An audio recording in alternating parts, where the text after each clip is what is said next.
Well, when we started in the fall with one-to-one devices, we knew we'd have to find some ways to help sixth graders especially manage these devices. So one of the things we definitely do is use a verbal cue, screens down, stickers up, because our iPads have stickers on the back, and so kids know that when they're not using them, screens go down, stickers are up, and as a teacher we can really easily see who has followed that, and we just need to prompt some kids who don't always hear that message. But that's definitely one strategy that has worked for us. So we use the timer on the iPad a lot. The kids can see it on the screen very easily. And we use the calendar here at the school. All the teachers use the calendars where we keep track of our assignments. So we can transition really easily from opening class with the timer. They pull their calendar up. Everybody keeps their iPad on their desk. We all look at the calendar at the same time. And we can talk about what we're doing that day and our objectives, and then move into whatever our next activity is.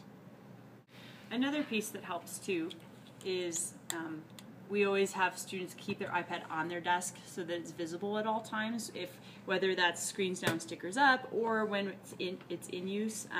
We don't allow students to sit or work in their lap. One, we can't see what they're doing, and it just looks suspicious. So again, constant reminders. There's always those few who, out of habit or whatnot, will do that. But as long as they're on their desk, we can walk around and see what's on their screen and that they're actively engaged, and that's helped a lot to keep students on task. It's okay to go slow. Yeah. I tried jumping in with both feet, and sometimes you have to take a step back and take some baby steps, but also not be afraid to use it either, and stand in front of a class of children and make mistakes, and that's okay.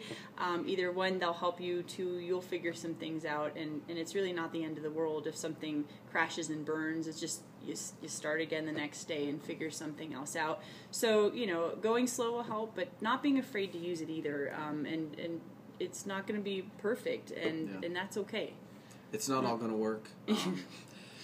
So have kind of a plan for troubleshooting going in, knowing how to fix things, so the students know what to do if something's not working. So you don't have 30 kids coming up to you with their iPad going, it's not going where it's supposed to go. Which we've had happen. Yeah, it's not doing what it's supposed to do.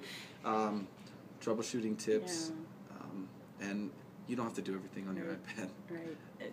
Sometimes paper and pencil, I've learned after trying to jump right in and transfer some things to electronic versions, and in reality the purpose of my assignment, it would have been much easier for me to just gather that data on paper.